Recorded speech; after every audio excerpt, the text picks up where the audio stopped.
Okie dokie. We're live. We're live, Woo! dude. Oh my gosh, we're live. It's the last part of Empire of Silence. How you guys doing? Eos. Good. Good. Good to be with you guys. Well, as always, thank you everyone who's checking out the video. So this is Hobby Vomit. My name is Ian, and we have on my, I think, is my right? I never remember. Jonesy. Josh. I couldn't remember. I switched it to Los last time. I had to switch it back, and I couldn't remember if you wanted Jonesy or Josh. I put Josh. So I'm glad you threw them both in there. Joshy. Joshy. Jonesy. I'm Matt. Hello. Hello. You know? And so we are going to be doing part 4. So just as a reminder, Empire Silence has no strict parts. We did our best to try to pick out the points. But thankfully with this one, you can't hold it against us for the ending. We nailed it. We got right to the end of the book. So no complications there. Yeah. But if you have not finished the book, this is your time to pause because we're going to be talking a lot of spoilers for part 4 of Empire of Silence. And so you should definitely put a pause, go finish the book, and then come back and join us. We'd love to have you. So this is going to be our opportunity to talk about what we thought about this particular part of the book. But just, again, as a heads up, we typically do another video after we finish a book where we go through our full review of the book. So this will just be us kind of gushing and talking about part 4, which was the chapters, I believe, 64 to 78 from the book. But we're not necessarily going to give like our barf score or score on a scale of 5 or talk about the overall series. We'll really just focus on this part of the book. Wait, so, hold it. But then, what's going on? Jonesy almost barfed. Oh, I'm holding back. Hold it. It's like Dune. It's like, don't let it out. Don't let it out. Pound on the sand. Dude, I got so excited from reading that Bridget and I sat down and watched both Dunes. We just binged them back to back. Nice. I want to watch part 2 again. I really liked it. Yeah. I literally just a couple days ago was like, I really need to watch part 2. I saw a review of the Dune TV show, and they were like, I watched all the movies and didn't get it, and then I read the books and I didn't get it, and then I watched this TV show and now I get it, and Dune is the most amazing thing. I saw that, I was like, I can't trust your opinions on anything in the world. Like, I'm sorry. I'm glad you got into Dune, but I honestly forgot about it. That was like one of my, and you know how much I consume TV, and I just forgot about it and haven't watched it. So thank you for the reminder. Came and went, yeah. I'm gonna have to cancel this weekend. I'm gonna cross my fingers. I'm gonna cross my fingers for a Sun Eater show or movie, though. I feel like there's a lot of good potential there, and I would be down. I'd be down. I mean, I want them to do it right, but like, I'd be down. So yeah. Hey, Brandon Sanderson didn't write it, so it'll probably happen. There you go. That's true. We just real need quick Joe. Before we get yeah, go ahead. Is sidetracked? I think I might be having some connection issues on my end. Is it just me? Is anyone else having the little stutters? I had 2 blips. I didn't know if it was my connection, so I didn't want to say anything. I also saw the blips, but it hasn't happened in a while. All right, we'll play with fire then. Maybe it was just a Discord thing for a second. Yeah. If I need to jump in and do some editing, I can. We don't usually do that, but I can jump in and do some editing. Wizard. Yeah, there we go. I can always hit up Asa for. Well, there we go. Watch our 2-hour discussion on a book you haven't read. Yeah, I'm not going to tell them when it happened. Yeah. I'm just going to say it happened sometime during the video. Yeah, exactly. Just edit this video. It just spoils the whole thing. Right. There may or may not be more than one too, so you're going to have to watch the whole thing. Yeah. just opens up. I can't believe they all died. Yeah. Why? Every side character. Oh my gosh. Well, before we get too sidetracked by all the side characters, Matt, do you want to recap us on the previous part? Yeah. And before I do, real quick, I just wanted to say we had Los on last time. I think we're just going to rotate whoever can show up, so it's not the last you'll see of Los. Obviously, Josh is back. We allowed him back in. Yeah, thank you, team. Yeah, so it's just going to be a rotation. Sometimes there'll be 3 of us. Sometimes there'll be 4. It's just going to be kind of whoever can show up. So no worries there. Maybe sometimes it'll just be me without you guys. It'll just be you. Yeah, I like it. So yeah, like our normal videos here, we're going to kind of the layout of this video is we'll start with a high-level overview of the previous part, followed by the high-level overview of the part we just read. We'll talk about previous predictions, and then we'll kind of get into what happened, and we'll do some spoilers, and at the very end we will do our likes and dislikes if we had any, and then this time we won't do any predictions. We'll save those for our barf review, what we think might happen in future books or just the series as a whole. So yeah, so looking back to what we read in the previous part, I'm just gonna read what I wrote last time, and that is Hadrian is horny. Like super horny, like so super horny that he throws away literal years of work of protecting himself and his mother because my guy wants it bad. That's mainly what We've all happened. been there. What's that? We've all been there. We've all been there. Hadrian duels and kills Gilliam. The Quiet are introduced, and Balium Mataro's real plans were revealed, and Hadrian got a new purpose again. And then they went to Caliga. So yeah, that's what happened in the last part. And high-level overview of this part. Basically, they're exploring Caliga. Hadrian experiences a vision or prophecy, maybe. Some Cielsen are captured and tortured.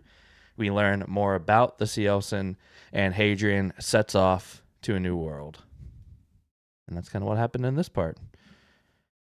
So let's talk about previous predictions. We can kind of go through some of them, and we'll just check them off and see what we got. So, starting from the top, I think these ones were mine. They find an artifact in Caliga, but it ends up in the hands of Lygia Voss. No.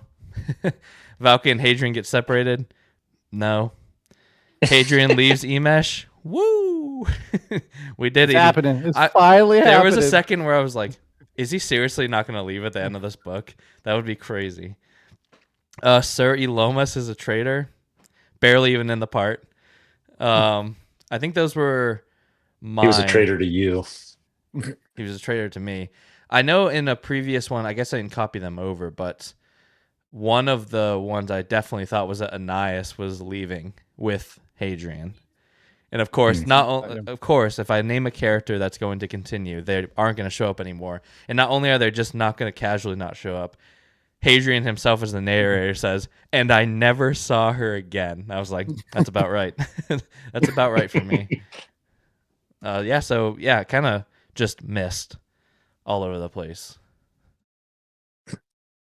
Yeah, and then one of mine was that Hadrian would find a Rosetta Stone, which didn't happen. He did notably find something that Valka and the others couldn't find, which I still want to know why that's the case. But not a Rosetta Stone. Nothing that's really going to help us understand more about the Quiet, at least not as of right now. Hadrian leaving a mesh was kind of a classic one. I did say that we would find out that Valka knows more. We didn't really find out that she knows a lot more, but I feel like it's been hinted again and again that she still knows more than she's told Hadrian so far. I mean, so we're just leave leave that that for a future book. Yeah, well, we did find out with the Brown House. That was really cool. I meant more specifically with the Quiet.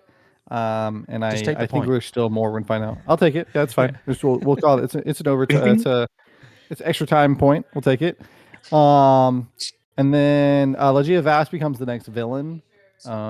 Not really. We kind of just moved on. Really, it felt like barely in the part again. Yeah, barely in the part. It feels like more so kind of like the Chantry embodied by the characters really were the villain in this one, which I was all for, actually. We don't revisit Hadrian's family. That was a low ball, easy one. But I was happy to see that Hadrian wasn't really as concerned in this part with the standing of his family. And then I put Hadrian stays betrothed for now, which I guess technically was never betrothed to begin with. But I assume that we can say that that's officially over. Yeah. Yeah. Not betrothed was just promised. Is that why? Promised to be betrothed. Because I don't think they could technically announce the betrothal officially until she was 21. Yeah. Got it. And he never saw her full breasts again. Mm-hmm. Shame. Did you notice that with Jonesy in part 3? There was a part where Hadrian is I think it's literally when he finds out that he is to be betrothed to her, and he's like thinking of Valka, but in the same time he like looks over at Anais and how beautiful and full breasted she is. It's just like, okay. Vicky Valancourt. Okay. She showed me Yeah, her I'm boobies and I listening to liked this. it. I'm like listening to this on Audible out on speaker as we're like cleaning up, and that part came on, and Bridget and I just immediately started cracking jokes about Monty Python's Holy Grail. She's like, yeah, of course, because she's got huge tracts of land. Yeah. Did you have any thoughts about what was going to happen coming in? I feel like I know you made the cool new jingle for the intro to the videos. I feel like we need one for me when you get to predictions, like Jonesy has no predictions again. Yeah, exactly. Yeah, I like it. No, I didn't. That's okay. That some people just, I mean, I think that's totally fine. You don't have to. That's just the way my brain works. I'm like, ooh, I wonder if this is gonna happen. Yeah. But some people just like to I go very along much for the enjoy ride. this part, but yeah, I'll probably continue to not have contributions to it. That's okay. So that's why I was thinking I have a jingle going in my head for it. There you go. Well, do you want to? Yeah, why don't you kick us off then? Kind of going into just overall, what'd you think of the part? I feel like I'm not really sure how you guys felt about it. I feel like we might differ here. I wasn't too hot on the part. I think it's just a personal preference thing. I know it might not be fair, but I felt like we've talked about Project Hail Mary, and I'm not going to give spoilers, but just a brief comparison where your favorite thing is him going so much into the science. And I felt like I kind of got a glimpse into maybe something that's not my favorite, where the interrogations in this part, I just felt like I think overall interesting. I'm glad we went through it, but all of the moments of like them dissecting every little like nuance of vocabulary and what it could mean and not mean, like pretty cool, but it just kind of dragged for me. So I just kind of left this part feeling like I still feel like the first part is still my favorite. And there were some cool moments, and I'm excited to continue the journey. I'm not saying that it ruined the book or anything. It just wasn't my favorite. I was kind of just ready for the book to be done. The further I got into this part. Okay. He hated it. You heard it here. Jonesy hates it. All right, Ian, what'd you think? Overall, I like the part. I think part one is still my favorite part. This might be my second favorite part of the book. I do feel like there was a good enough payoff for a lot of the characters, and specifically for Hadrian. I think overall, my biggest criticism of the book as a whole definitely comes into this part as well, where we go through the entire part. We start with Valka, but then it's just like this kind of just shows it for me, where side characters are just sort of there when it's convenient for them to be there, is really what it felt like. And I definitely enjoyed Hadrian more as a character, at least seeing his growth in this particular part. That's one of the things I appreciated the most. But I would love to see more development with the side characters in future parts, because even though like Valka is arguably significant because of the role she plays, she's not really that significant as like an actual character. She's just convenient. And so I'd really like to see more significance. There's also some parts where I just couldn't take it seriously. Like, I mean, it was really cool for the ending for like Stitch and everybody to come back. I keep saying Stitch is Switch, right? Switch. I can never remember. Oh yeah. Misha. Is it? Misha, Hadrian's friend. It's Lilo. I think Lilo and Stitch, right? Because like Hadrian is definitely Lilo. That's all I can imagine. Exactly. but Switch goes back, and all I can imagine is like that he's got this ship, and then it's just like this scene with like Arnold Schwarzenegger, and like it's just the arm glide. That's all I can imagine. It's just you just Switch walking. Yeah. You son of a bitch. Yeah. Just You to the chopper. yeah, exactly. So, but yeah, that's overall, I'd say second favorite part of the book. Cool. Yeah, I think I might be the same. I'm torn. I'm like, simultaneously, I really like the part, and I think it might be my second favorite part of the book, but at the same time, if I'm like evaluating it as part of a whole, it continued to be frustrating, and like basically exactly what you're saying with the side characters. Just like it almost feels like episodic of like now he's here and he does everything self-contained here, and all of these things we've built up in the previous part, forget them, doesn't matter. And maybe it will at some point, but we didn't really get any of that kind of payoff here, I didn't think, or enough of it to where I'm not excited to talk about anything that previously happened really, and what it means for this, because it didn't really matter. And I didn't love the ending either. It felt awfully convenient for me. I didn't really get on board. I had a problem with it last time too, where it was like Valka was like his love for Valka was really what caused the whole problem, which led to his promise to be betrothed to Anais. That got screwed up, and so he's like, "Where should I send you? I should send you away so nothing bad happens here." And he's like, you could send me to Caliga with Valka." And he's like, "Yeah, that's a good idea. You should go there." It's like, would he send you with the woman that was like the root of the problem? I don't know about that. Especially like their first interaction, right? When Hadrian's like trying to convince him and he's like not having it. He's like not falling for his inexperienced attempts to like convince him on things. Yeah, it just felt yeah, I don't know. It just felt like, wow, that was like a convenient way to get Hadrian to Caliga so the fourth part of the book can happen. And then yeah, the ending of this, I was just like, what? Like all this happens and they're like, "You know what? Yeah, you should lead the mission. You should lead this mission and get out of here. And take whoever you want. Take whoever you want."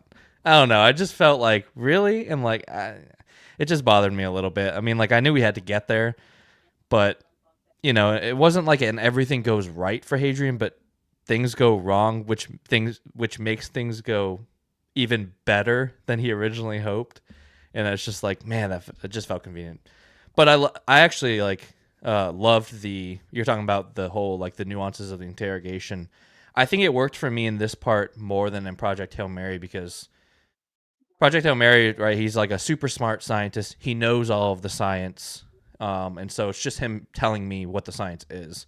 Where with Hadrian, he has like a love for language and culture, and in the interrogations, it was almost like I was learning to or like discovering those nuances along with him, which made it more exciting for me. But it wasn't like a great down comparison for me. I just trying to that's fair. Go where mine was that. Yeah. Like, I appreciate it. It's cool. It's just like, for me. Yeah, and that's fair. And I think it's one of those things that, like, if we continue literally every conversation with the C. Elson is going to continue to do that, then it will become a problem. Yeah. But it's more of, like, the discovery alongside him that I thought was, like, cool and on brand for his character. And I do wonder if we'll get more of that with other alien races at first, as he, because of who he is. But yeah, I think it worked fine for me. I thought all the interrogation stuff was cool. I really liked all the C. Elson stuff. I'm just intrigued by them. But yeah, sorry, that was a little long-winded. But overall, I liked the part. I had one more thing that I neglected to like say that wasn't like a huge focus in part 4, but just reflecting on that and the other parts, I think I did really enjoy Hadrian's like little character moments of him realizing parts of his dad were coming out and how useful it was. I just thought that was really fascinating with like how conflicted he is with his relationship, yet throughout he still like found himself like utilizing skills from him, and I liked those moments a lot. Yeah, I think that's what's going to make Hadrian so special, is that he's going to kind of like cherry pick all the different parts of him, the Myrmidon part, the Nobile part. And that's what's gonna create the street rat part. The street rat, yeah. That's what's gonna create like the super Hadrian. And so, well, and we kind of talked about that in the last one, but that was I think that is like one of Christopher Ruoccio's like biggest strengths with his storytelling, is that he does a really good job of consistently putting Hadrian back in front of the mirror. Like even in this part with the interrogations, we're once again putting Hadrian in front of the mirror of he did all of this to avoid going to the Chantry.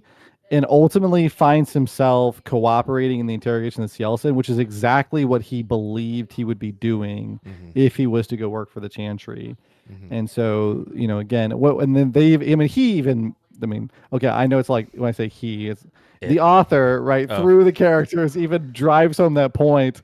Valka's like, we have a saying, just like, if you try really hard to avoid something, you just ensure that you come right back to it, right? And so, but I ultimately I did appreciate those moments with the story when he consistently found himself or basically in the same position he tried to avoid.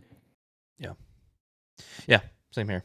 I think Adrian is shaping up to be a pretty good character, other than and I don't care if Christopher Ruocchio calls it out himself that he's dramatic. It's just like, you can call it out all you want, and I'm glad you do, but it's like, I'm ready to move on from that part of Hadrian. Like, he's so dramatic. It's like he's basically Shakespearean. Like, everyone else talks like a human, and he's just like, alas, the daybreak brought forth my sorrow. I'm like, all right, dude, you spilled your cereal. Like, it's gonna be okay. Like, so Not if he didn't have any more cereal. Yeah. I can relate. Cereal time is sacred time, bro. For sorrow, the Sam's Club was closed. Yeah. All right, so yeah, let's. Sorry, go ahead. I say, was it you, Matt, that I showed the Andrew Russo video too with Timmy? I can't remember, but there's a guy who does shorts on YouTube who Yeah. he has a set of shorts where he's like Timmy, and Timmy always like talks in this like elaborate prose, even though he's a grade school kid, and like there's definitely like kind of an analog with Adrian, where it always kind of reminds me a little bit of that. Yeah.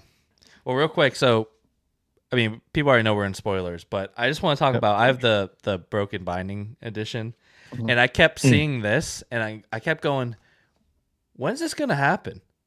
It's we talked about this, literally the last paragraph of the book. In the first video, I think we talked about this. Yeah, I was like, at first I was like, oh, maybe that was like when he got brought off of Delos, but nope, it's him getting his freaking lightsaber, which is. Can we see it again? Like, damn, we really. Which, by the way, Hadrian looks hilarious. Looks so emo. That's Olorin, who looks badass. I love the outfit. And there's Basander Lin and Valka, I'm assuming. Yeah, it's got to be then, Valka. If you want to see, there's a little bit more art. So this is them in Calaga, Hadrian and Valka. Cool. And whatever this is, I don't remember this, but I guess that's maybe the mirror that Hadrian finds himself in, that little nook. Nah, that's the dude in the cafe, the crow. The cafe. Or whatever Yeah. like. It could also be the Cielson too, because there's when they first run into the Cielson in Calaga, it's dark, and they talk about the eyes peering through the shadows, so it could be that too. That's true. I'm curious what you guys think this part was. Oh, that's Dune. That's the Sardaukar. I only had two. I mean, it seems like Dalla. I mean, it seems like he's with his dad. Oh, Yeah, you let's think see it this? again. But I mean, these are specifically scenes from the book. I don't remember. Oh, maybe this was like the funeral procession that they talked about. His grandma's funeral procession. I thought it was either the Ephebia parade, but what I really thought was it's when he has his vision, the prophecy, and it's of like the inside of like a. I don't know. I couldn't figure out what it was, but and then the last art was the interrogation. Oh, So damn. you can see what the Cielson looks like. Okay, I've been holding off on looking up anything. Oh, sorry. Well, don't look. No. Not until the end of this book. I just Okay. hadn't had a chance yet, so I'm really glad you're showing this. He's freaking ripped. Got like a 10-pack. Okay. They're not as bulky as I imagined. Yeah, they're basically just like elongated human. Yeah, very human-esque. Mm-hmm. Which definitely is interesting and probably of note. Prediction? Save it for the next one. Yeah, save it for the next one. Save it for the next one. All right. So yeah, let's get into it. Does anyone have any place they want to start? This part's fairly linear, really. I mean, there's not really Mm. too much to chat on. Maybe the prophecy, or do you guys think Mhm. it's a prophecy, or do you think it's a vision? I did note down exactly what he sees because I was like, I'm never going to remember this. Yeah, can you give a little Yes. recap Yes. reminder of it? Yeah, so I can kind of jump Yeah. into it. Yeah. I mean, Yeah. first off, for anybody out there who has played Skyrim, this whole scene is very, very familiar. I'm not trying to say anything. It's just it cracks me up that in Skyrim you like join the Mages Guild and you like go into like this old ancient ruin, and then like just all of a sudden the side passage opens up, and then you can like go down the side passage, and then you get like a vision of like the future, and then it kind of leads you down this whole storyline. And so it's kind of funny, like when he was in the passage, I was like, I bet he finds a hidden side passage. And sure enough, and this really cool scene where he's just like wandering around because he doesn't know what to do with himself. Because he's like this nobile, but he wants to be helpful, but he thought he would be more helpful because of his linguistics, but not really.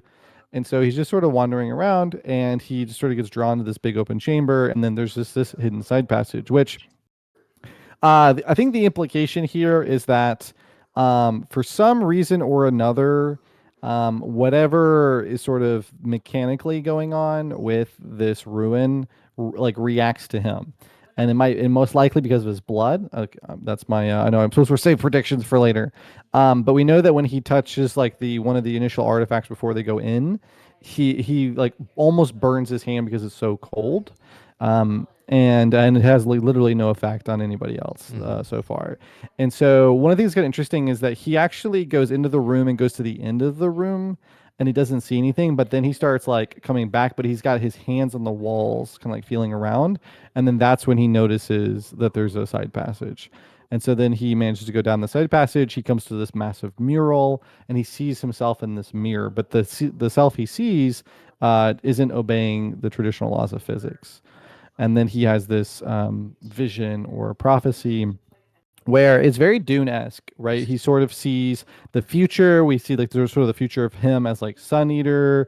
He sees like the Cielsen, and ultimately he sees this sort of commandment that all of this is meant to be. And it's essentially like a holy war from the Cielsen, and it, at least at this point, I think. And Matt, correct me if you took a different interpretation, but it sort of gives this implication that the Cielsen for this period are going to be quite dominant, that they're like a force to be reckoned with, and it's quite terrifying in its presentation. I didn't really know how to interpret it. So Mm-hmm. basically, I think I wrote it down. Like there's three main things he sees. The first is he sees all but one sun going out, whatever that means. He finds an empty cradle, whatever that means. And then the lastly is he sees a large Cielsen army in a ship that's led by, he calls it the Silver Cielsen, like I guess like plated in all silver, and they plunge that ship into the nearest star Mm-hmm. and like blow up the star, I guess. So I don't, yeah, maybe he's the Silver Cielsen. It's just actually him in like a suit, and it's him like Mm-hmm. destroying stars or suns Yeah. or something. But really, Eating it's them. one of those that I was just like, I'm just gonna let it ride, see what happens. But yeah, that was kind of the prophecy from what I remember. I think I wrote it. I think after I finished that chapter, I went back and I was like, I need to write down the three things he saw or whatever. So I think that's pretty accurate, but I did not go back and check, so I could be way off. Yeah. I mean, for me, it felt like a prophecy. I mean, it sort of had the elements of prophecy. I mean, I think it could very well be Hadrian as the Silver Cielsen. I think he could be one of the characters in the prophecy. But that's kind of what it felt like. I mean, there's a sort of a gray line between like what's vision and what's prophecy. But that's what it seemed like, is that this was broad strokes telling of a future which is at this point apparently inevitable. And I think obviously, at least for me, it sort of seems like um, I don't think Hadrian by the end of this book has that kind of understanding. I think he has more of just like a fear of what the future might be, and he has a lot of questions over how that's related to the quiet. But I think that is, for me, one of the more interesting things about the prophecy is the fact that he has this pretty significant experience but itself doesn't apparently reveal anything about the people who made this ruin. And that for me was really fascinating because you kind of would imagine that he would learn more about the origins of the ruin, but we didn't learn anything. And so that's why it gets me like, ooh, like maybe this isn't like a ruin in the way that we think it is. It might be a shrine, or it might have been like a base, or it might have been something that was built like for a potential future, or maybe not. I don't know. I think the thing that this what did you say is the way the story is told from Hadrian in the future, telling us his story. Frame narrative. Frame narrative, yeah. I think moments like this sour me a little bit on framed narrative because on one hand we'll meet Valka and he's just like she tells us up front, right? She's a problem. This isn't Hadrian telling us a story, although I guess it is fairly on brand for him being as dramatic as he is. But like if these are just like histories, he's writing down just his life assuming at his end, like why omit the information that I'm assuming come at some point we're going to see that stuff again, right? Like if he ends up being the Silver Cielson, like him omitting that to us as the reader, like I can't imagine Hadrian and himself being like, should I tell him?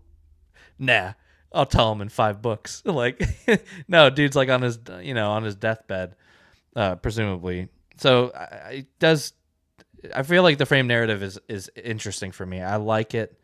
I don't really feel like this story needs it, and then moments like this, it does make me go like, well, why aren't you telling me? Like, I'm glad I'm glad there's still mystery, and there still could be mystery, right? With Bassander Lim, I think it was really well done, where he's just like, we know now he's going to betray them, but we don't know when, we don't know how, and like to me that creates a lot of suspense. To me, if he told us, and that was me or whatever, I still have no idea how we're gonna get there. And what does that mean? He's on a ship that plunges into a star. Like, what's that mean? You know what I mean? It just that kind of bothers me a little bit, but I guess that's just the nature of storytelling and Hadrian being dramatic. We'll chalk it up to that. Yeah, I definitely agree. I think with the frame narrative, like I don't know. I think I have to think about it some more. But if if the narrator had then said something to reveal more context for the prophecy, like, and that was my worst day, or and that was like the day that I killed the sun, or something like that, I don't think it would really detract from the book. I don't either. You know what I mean? Like, I don't think I would be like, oh, well, that ruined it for me. I'd be like, I'd be in the same position I'm now. I'm like, okay, how did that happen? Like, like, He how told do we us go the from end. this to that? Yeah, right? Like, exactly. we already know he's the Sun Eater. Like, we already know it's like 1,500 years or something. Like, we already know these things. It's not detracting from the story. I don't think learning more of the prophecy would have done that either. It Yeah. it could also, we don't know yet. It could also Mhm. just be him recounting that it happened, and he may still not know what any of that means. Yeah, and if I think that if it goes that way, then I'm totally fine with that, and that makes sense. And I'm not going to be not fine with it either way. It's just one of those things. It's like you start off by telling us the ending of your story, but now you're Yeah, yeah. withholding other information from us because suspense. Mhm. I think that's where it falls off. And yeah, like you said, we don't know yet. I think there's a really good chance that's not him because they fly into a star and it explodes. So pretty sure it's not him. Otherwise, how would he survive that? But just as far as like what's the empty crate, I don't know. But and maybe there was more context there, and I just forgot because he does jump in quite a bit. He does butt into the story, and I it's been a while since I read that scene, so maybe he did say something, but I don't remember anything implying that we got any more information on that at that moment, at least. But yeah, what did you guys? I guess what do you think? Any of that means? So I really, I mean, it's hard because I just feel so influenced by Dune, especially since we just recently watched it too. Because it's really hard to ignore the obvious like similarities between the two. But just based on what the narrator has lined up for us at this point, For me, it feels like it's foretelling that there is some kind of inheritance or some kind of relationship that the ruins of Caligon, specifically the Quiet, have to both the Cielsen, but also to at least some lineage within the Emperor's line. And because of the fact that we saw it not react to many different lineages, because we have both humans and Tavrosi and things like that, but it reacts to Hadrian, where the one of the most significant things about Hadrian is that he is different from all people on this planet due to his genetics. He is much more similar to the Emperor in terms of genetics than anybody on that planet. It is effectively a backwater as far as like the imperial nobility are concerned. And so presumably there might be something in his lineage that, he's that's significant. And so it just feels like it's sort of foretelling like of an army he'll lead is kind of the way I took it. And then the other images are sort of like the empire falling and the legacy that he's lost. I think, I mean, we keep joking about the prophecies, but I think that at the end of this whole series, I think we find Hadrian, and I think we find out that he has no legacy, and I think that's why this story is being written, Mm. like that he has no He heirs has or no anything heir. like that. That's what you think the empty cradle is. Hmm. Interesting. That's what I was gonna say. Is yeah, I just figured he probably has no heir, and he like contemplating like, what has this all been for? Like, what have I Hmm. done? Like, did I leave anything to anyone? Type of dramatic thoughts. Yeah. But those are like understandable traumatic Yeah, thoughts. yeah, Nah, I stubbed my toe getting out of bed this morning. Yeah, I think I'm kind of in the same line with you guys as far as the empty cradle. Although I do wonder, there's a part during his talks with the Cielsen that he makes a note like, I don't even know how they reproduce, kind of yeah, thing. I do wonder if like Hadrian had somehow impregnates a Cielsen, like they mishmash, but it's either killed like in like a tragic way. yeah. It's like It's an gonna be super abomination sexy. type thing.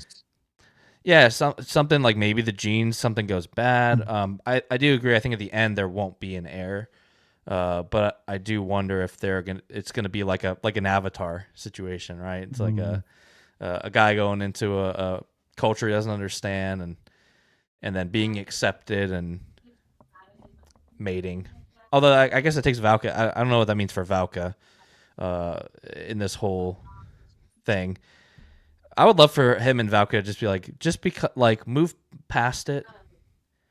Like, haha, like it could have been, but it didn't, and now we're just like, we have love for each other, and that's fine. And let's just, I Yeah, don't we'll see. want 'Cause 6 books of Will They Won't They. I really I, don't.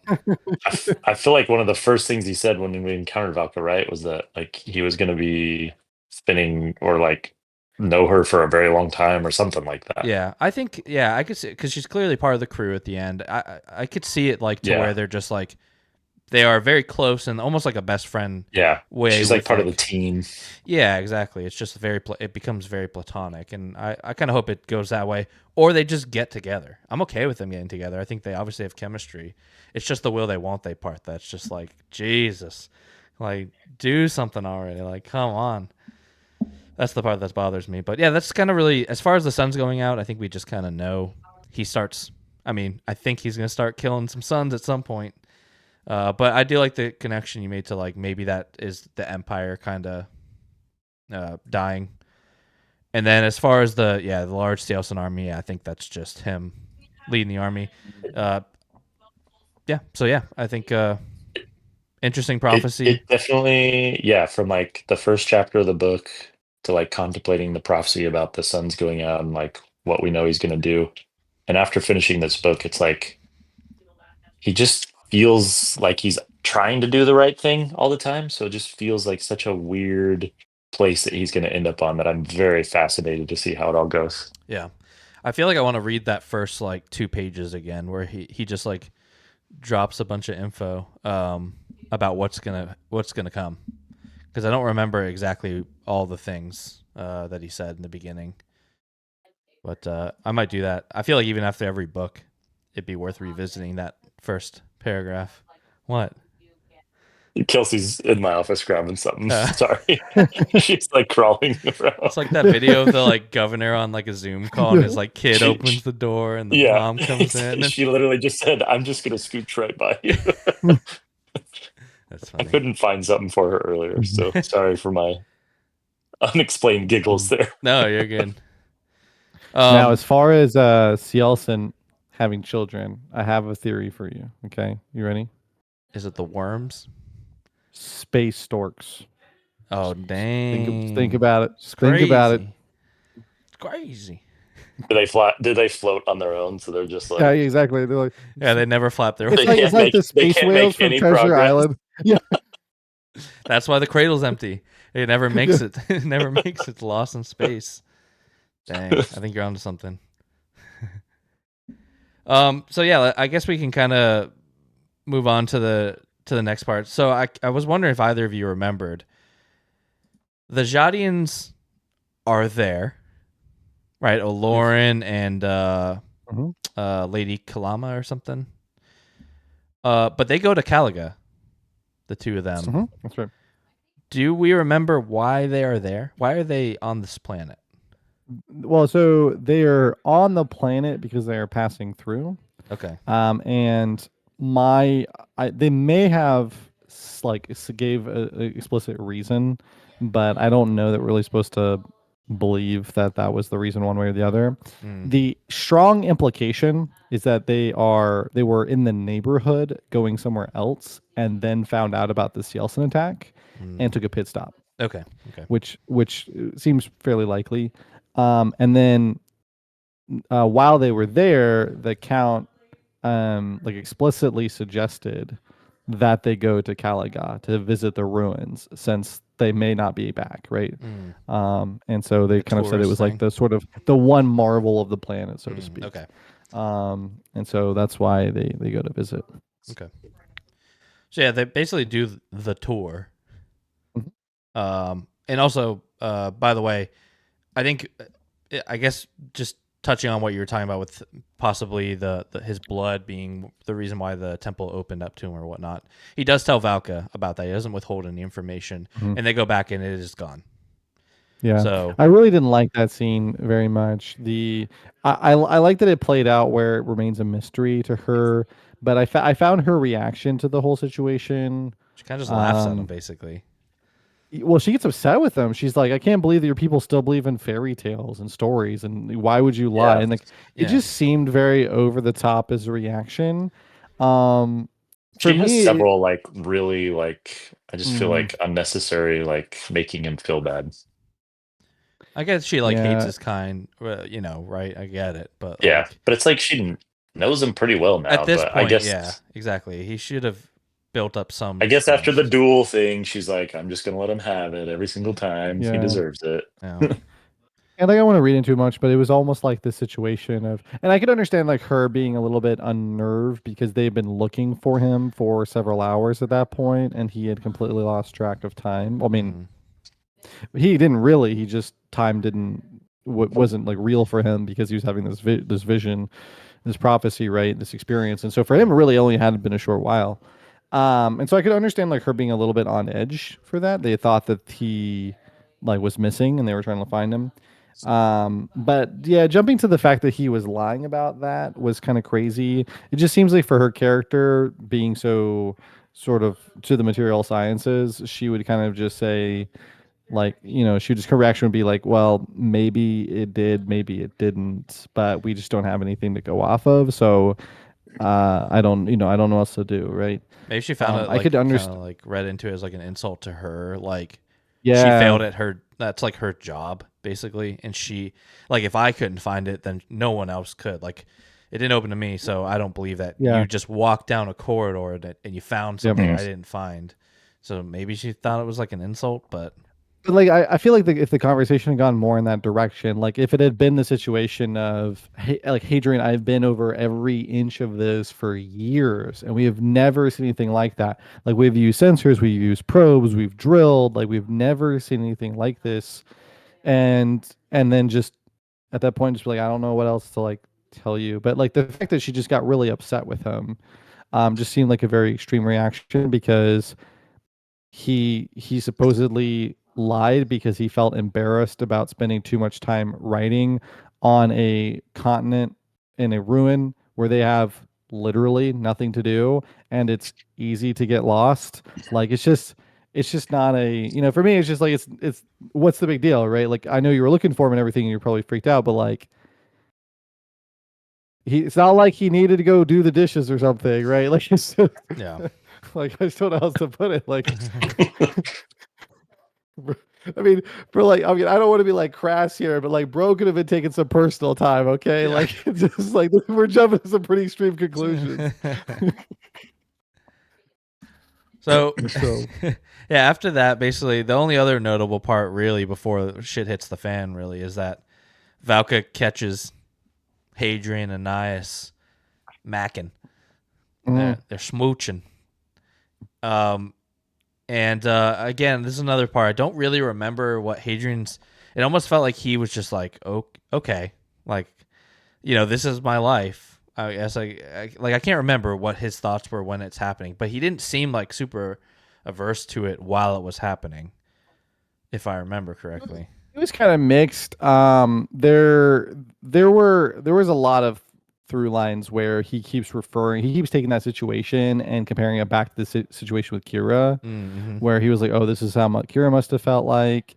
There's definitely that was one of those scenes where I thought there was a bit of a missed opportunity. I think he could have played that up a lot more with Ananias, because there's an inherent hypocrisy that he's displaying in that situation where it's like it's interesting, right, to make this comparison between what's happening with Ananias and what happened between him and Kira, because now he's like sort of on the receiving end, but then at the same time like he's in a position that Kira never could have been, which sort of makes the hypocrisy, which is that he still very much like is in control in that situation. He is going to be married. He has a future. It's a future that it will be entitled to him to have wealth and authority, and all because of his genetics.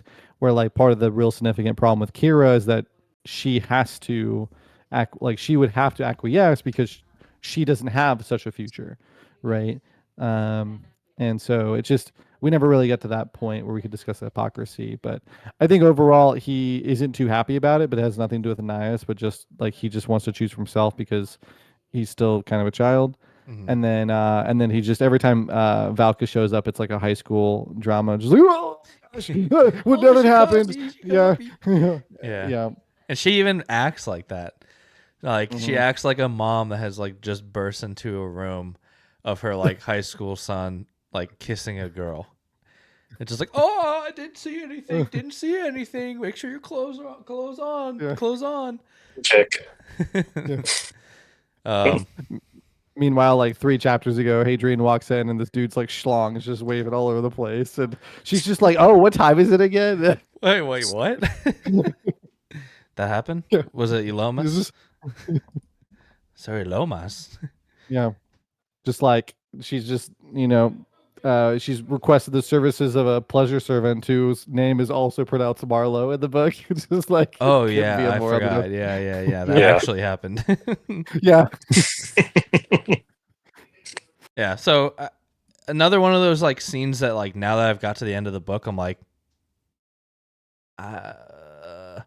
what? I mean, like, I guess it is. I guess like she's there. First of all, she's at Caliga, just like meeting with the Jodians because no, she's escorting the Jedians. she's escort. Okay, yeah, there we go. Mm. It just was one of those things I was just like, all right. I mean, like, it's really there just to create more tension with Valka again, seems like. And for him to, yeah, I guess reflect on that situation. But I don't know. It's one it's like it's of note, I guess, but nah. And then we get word, kind of the inciting incident that the Cielsen are coming. The Cielsen are coming. Basically, like, I think a ship had been found or shot down in space or whatever. I think it crash landed, right? Are you talking about like the there's one like a that does whole- end up crash landing? Or Yeah, there's like a whole thing going on in space. They can see it at Yeah, a it's certain like point. a- They start seeing like the flashes of things like starting to Okay. burn up in the atmosphere. I couldn't remember if it had like Mhm. crash landed or not. One does, Theirs but I thought didn't. there was something that happens, like they either get like a radio call or something. This is like prior to that Yeah. event on the beach where Yeah. the thing does crash. Okay. Because They they do, get and it's word of like- that. Mhm. I did write down something else of note that the Jodians say that the Caliga reminds them of the inside of a Cielson ship. Mhm.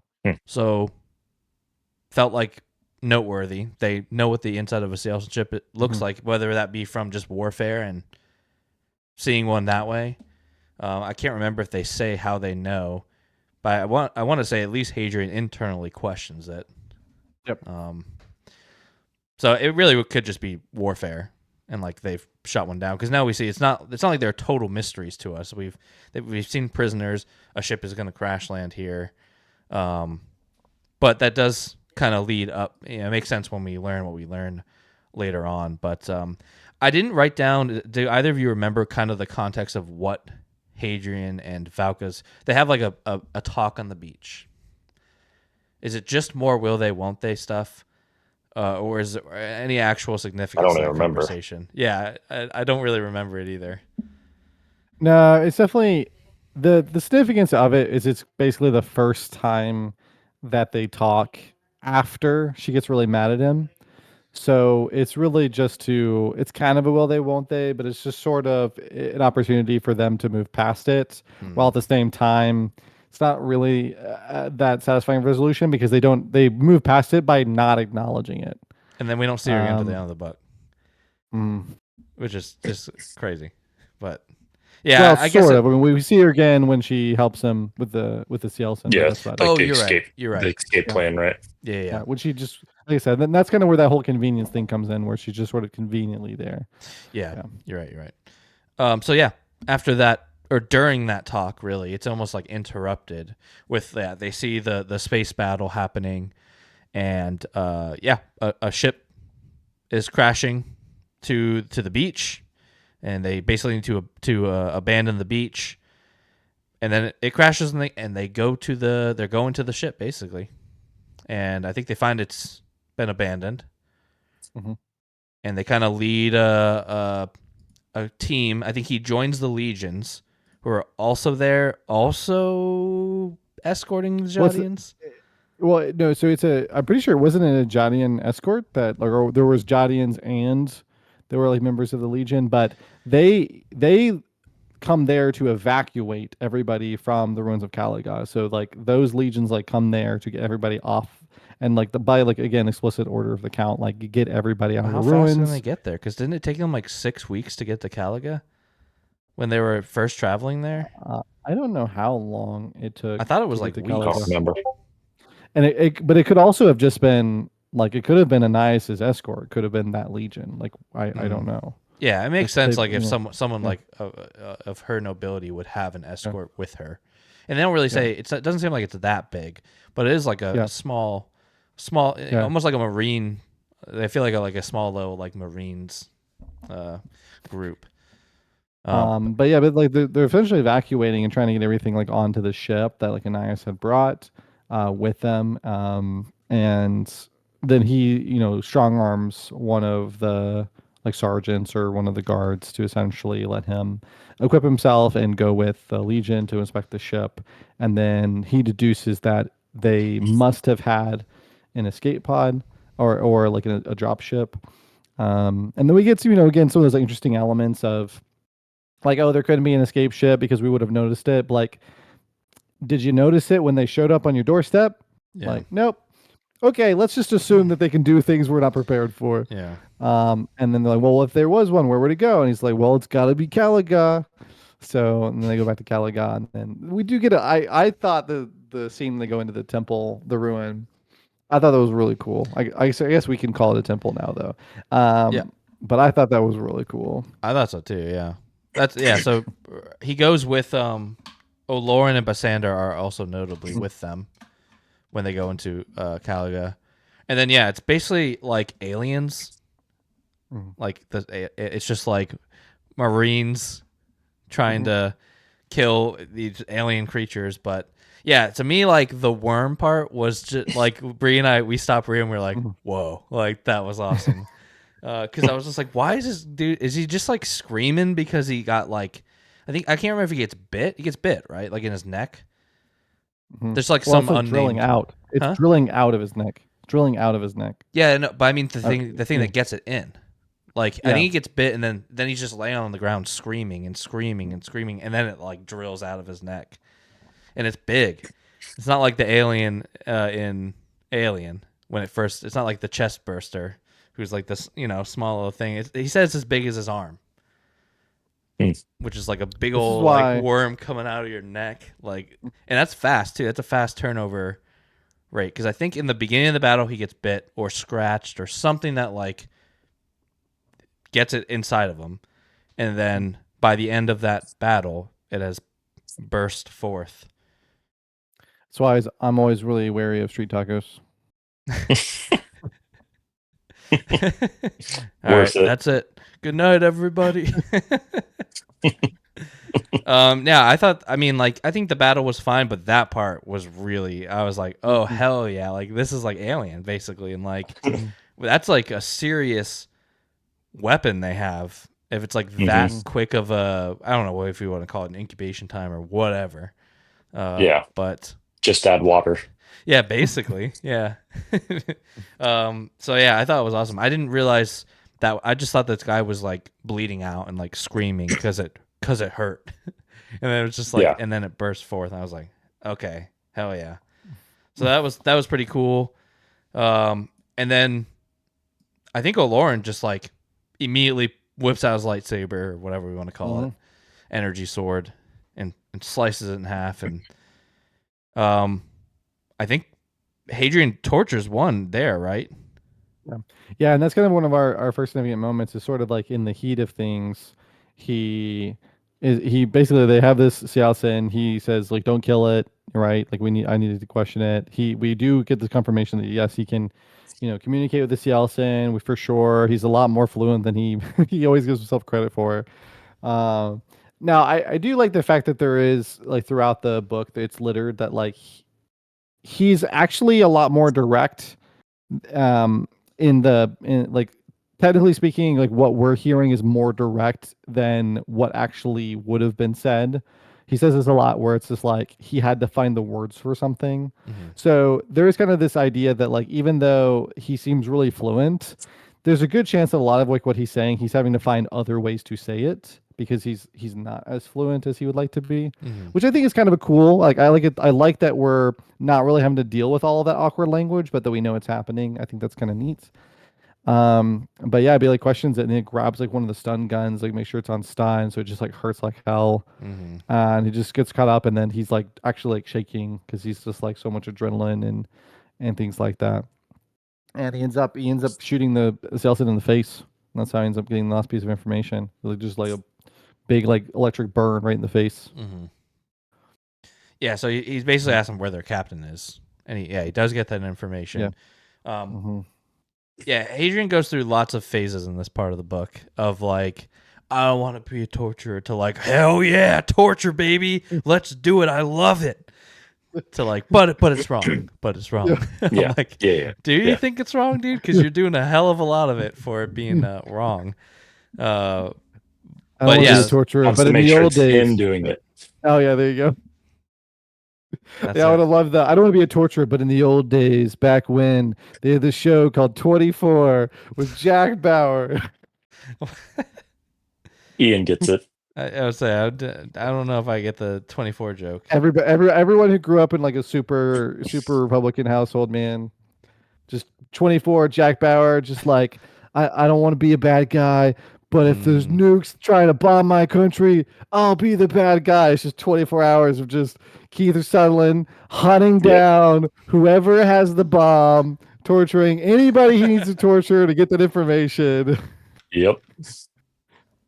And then America can't take him back, so then he gets shipped off to a submarine or something. Yeah, I know. Literally, like every next season is just like, Jack, we can't have you around. You're too dangerous. Jack, we need you. We got no other option, Jack. Oh boy. And then just you talk about the will they won't thing. It's just that, but with torture. It's like will he or won't he? Will he or Will he or won't he? Does he like it or does he not? Yeah. I think Hadrian definitely goes through some of that here. It's his inner nobile or palatine. It's his father coming out, I guess. But yeah, so then they go to, I think, another room, or maybe it's the same room, and basically he gets the captain to come forth, and he's like, I think they don't know. That's why I think it's in another room, because they didn't like watch him torture that guy. He told them where they were. That's correct. So yeah, Because there's like a notable split. Mhm. So like they had to like pick one way or the other, and so that they had split, and then that's where they found this guy, and then then I think they come to the same chamber where he had found the side passage. At least that's kind of what it seemed like to me. He made it seem like Or there's like similar one. there's like one with like, it's almost like the way I read it, at least, it's like the middle of the room, there's almost like a shrine where there's like a big like pedestal, but then there's also another one. Sorry, I can't see myself there. There's like almost another one there's only like a gap like that big is how I read it. It's like there's another one coming from the roof, and there's one from the bottom. There's just like a small little gap. That's how I read it. I don't know if that's actually what it is, but it made it seem like it was like that. But whatever it is, some kind of shrine, we find out, because he meets with the captain and basically is like, look, I just want to negotiate peace. This isn't our war, he says to him. It's not our war, right? It's our parents' war. It's our grandparents' war. Why don't we negotiate peace with each other?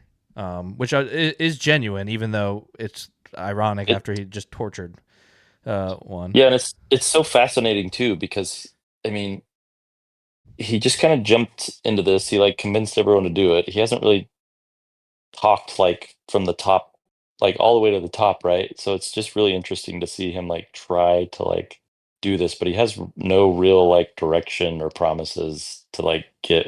It was really fascinating. So like I know I was saying earlier I didn't necessarily enjoy the language part of it, but like all these like nuances and the challenges and the ins and outs were really fascinating. Yeah, it's interesting. I I'm torn on whether I think it's just like a convenience to get Hadrian to like the next step. It just like a lot of things are just like feel like jumping to conclusion of like a ship's crashing. I'm gonna barter peace.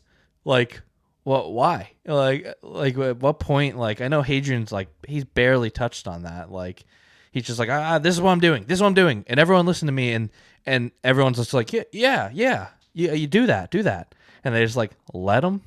I don't know. It just feels a little I strange. mean, he got a decent amount of pushback from like the captain and stuff at the ship. I don't remember who they are, but like I think later he on, had to like go with like through the some chantry convincing. and stuff. Yeah. Yeah, I think the chantry people, but He got. I mean, he almost got arrested like 3 times, trying to actually get to Caliga. In fact, he even had to like completely knock the helmet off of one of the like what they call Mamluks, because he was about to be like dragged back by 2 of the Mamluks. And we got to like kind of see what they're like, and they're very strange. yeah, like the army of homunculi.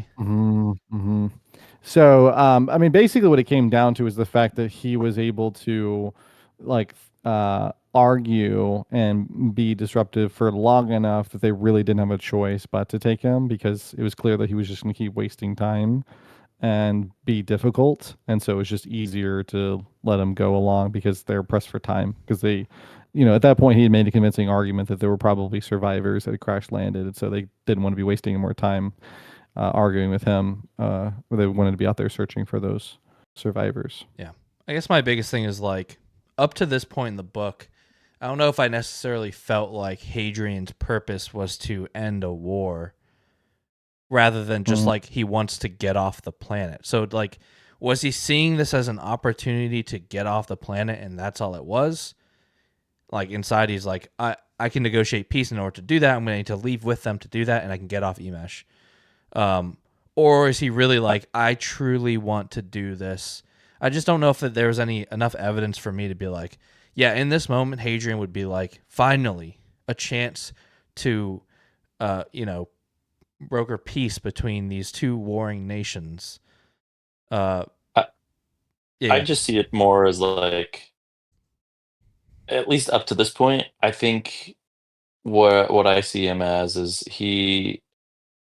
he thinks like he's trying not to be this like bad person like his dad. So he like jumps on any opportunity to be noble, I guess, and make the right decision that he feels, but at the same time, he doesn't think things through, and I don't think he has like a long-term plan. I don't see Hadrian as like some other characters and other stories as like scheming and like having this ultimate plan. Like he may have thought like I want to be this, but I don't think he's ever really sat down and like thought through the plan. There's always these obstacles and things that he hasn't thought through that are just there. I just think he has a lot of ignorance still, and I don't know. Yeah, I mean that could completely change as he progresses, but I feel like that's kind of who he is right now. Yeah, no, I agree. Yeah, he clearly doesn't think it through. This whole thing, and I think those consequences show themselves almost immediately because he does get them to Yeah, he gets them to surrender so that they can negotiate a peace talk by returning them as like hostages or whatever, releasing them back to the Cielsen so that there can be peace between humanity and the Cielsen. And to which basically immediately they say, oh, sorry, before that, I guess we did get information that they're there because they worship the quiet. So at some sacred point in grounds. that, either the torture session that happens to get the information about the captain, he also gets that, like why they're there, or the captain tells him right then. I can't remember, but they basically worship the quiet as like gods or whatever. They're on their pilgrimage. No, pilgrimage. Mm-hmm. Yeah. And so convinces them to surrender, and then all the political parties meet and then decide, no, we're not going to do that, Hadrian. Instead, we're going to interrogate them. And not only are we going to interrogate them, it sucks, doesn't it, Hadrian? That sucks. That's not what you want, is it? Well, in fact, you're going to be the one that has to interrogate him while we torture him because you speak their language. And like he literally has like a fall to his knees, like, no moment of like, how could this happen? I never saw it. And like you said, I think you're right. I think he's just kind of naive, and it's just like, did you really think that was they were just the chantry? You really think they'd be like, wow, you're I right. imagine them calling up Yeah. the CEO of their translator technology and be like, shut it off. We're making this little asshole be the translator and he's going to suffer through all of it. Mm-hmm. Yeah. And I can't, does Lygia Voss is basically the one that kind of makes that happen. Is that right? I'm assuming she's kind of the one that puts him in that spot. Makes him the one. The translator. I can't remember, but it sounds right. It must be because it's like the Chantry are the ones that are really doing the interrogation. They're the Inquisition, and so there's also like someone under Lygia Voss. I didn't put her name down, but she's like one of the. She basically is an Inquisitor that either recruits him or she has her recruit him as a translator or whatever. She's the one who's pushing for the interrogation. The way the book lays it out is it very much is the case that like they don't have the ability to translate without him. Mm-hmm. That's the way it's laid out, and so they need him. So it's almost like begrudgingly that because she doesn't. I think that she'd love to see him suffer, but I don't know that she really wants him involved. Because she just doesn't want him anywhere near this. Okay. But he has to be because he's whatever reason the only one who can translate. But she's like very gung ho about interrogate as many as possible. Yeah. So there was one other thing I wanted to mention was, I mean, first of all, the whole like scene of the ships like blowing up in the atmosphere, that was actually pretty cool. And I love like that idea of like, just sort of this like stuff like fire raining down from the sky, but it like not being the end of the world. And I thought that presentation was really cool.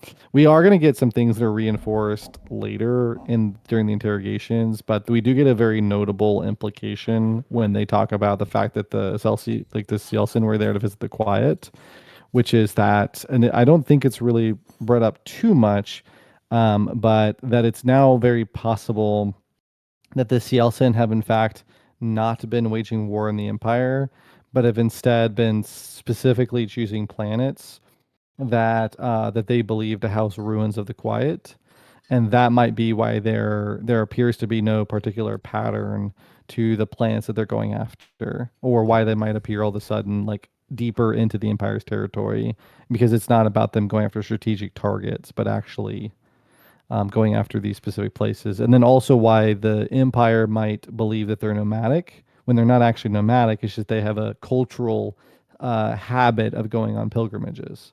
Yeah. And that's how the Empire encounters them, is only through their pilgrimages. It also Which I seems thought like was later really, that was a the really neat idea. Empire, like, they shoot them down. It's not like Sealson are starting something. It's like they just see them and shoot them down. Yep. Which is also of note. Of like Well, and like even more intense too, if people in the Empire have discovered that these are pilgrimages. yeah, which Mm. you know, I think it seems like the Chantry definitely knows more than they're letting on. So it does seem like you're right. They got to protect their faith, and their faith becomes exposed if there's peace, because the Sealson will then reveal that the Quiet were there before Earth and humans. So if they knew and they were intentionally shooting down pilgrimage ships, it definitely seems likely, and I would not be surprised if that is what ends up happening. Right. But yeah, let's talk about torture. It's pretty brutal. And long. I mean, it is long. It's pretty much the whole part is just this interrogation of Uvenari, the captain, and then graphic as far as they nail him to like basically a cross kind of thing, but it's a really interesting cross where they can like move the arms. It made me think of like Saw, like a Saw contraption, and then the little like thing where they like it's not only a hot poker, but like it can like do droplets on you, which is just nasty. And yeah, they definitely go to town on him, just figuring out like why they're here. But I think what made this part more interesting for me was like just learn Hadrian discovering the nuances of like, they have the feminine, the masculine, and what that means if they say the same word as masculine versus saying the same word as feminine, or just like the way they nod or what the smile means. And he's getting a lot of information that leads to him being able to do what he does in the rest of the book. And it's just a challenging time for Hadrian. He's doing the complete opposite of what he wants to do, and he has to. He has no choice. But yeah, so they're basically torturing him to the point where like they're gonna kill him.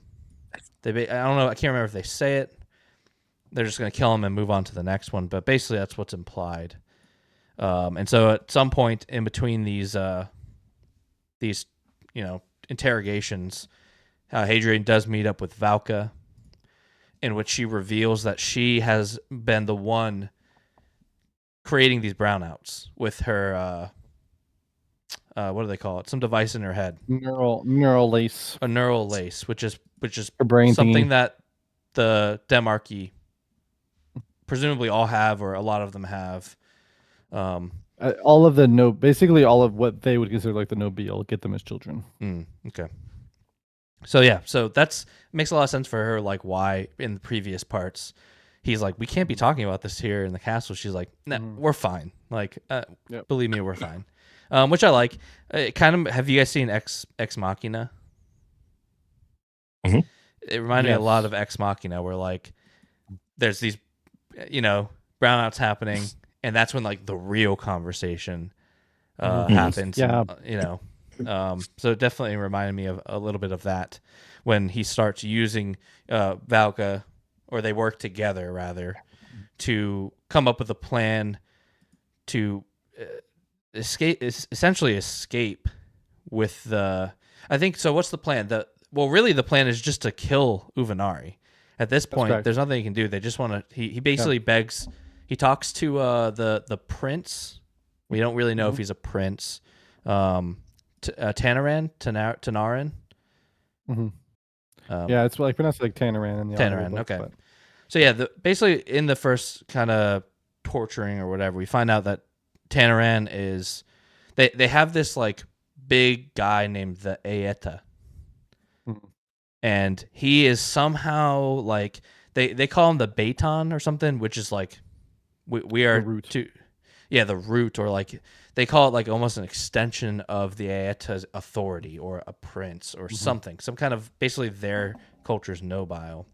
And so he's got some worth, but Uvenari makes it pretty clear like he's not that important. He's not gonna come after him if Tanaran is killed or anything. And then he basically, when he talks to Tanaran, and Tanaran is like, the way of our people is you need to basically show mercy by killing Uvenari. And so that becomes like what the plan is going to be. He meets with Valka, create this plan, get all the cameras off, big distraction. Yeah, and cite like and you can blame it on self-defense. Yeah. So Tanaran and the other Cielson are convinced of this plan, and so they will start a riot, during an interrogation, which will then pull everybody out of that, except for Hadrian. Which, by the way, there's a lot of holes in this plan, but like you said, it's like, I guess he is naive, but man, that's a stretch of just like, this is just how it's gonna go. But and then he'll kill Uvenari, and then I don't think they really talk about like then what. That's just like, we gotta do this first.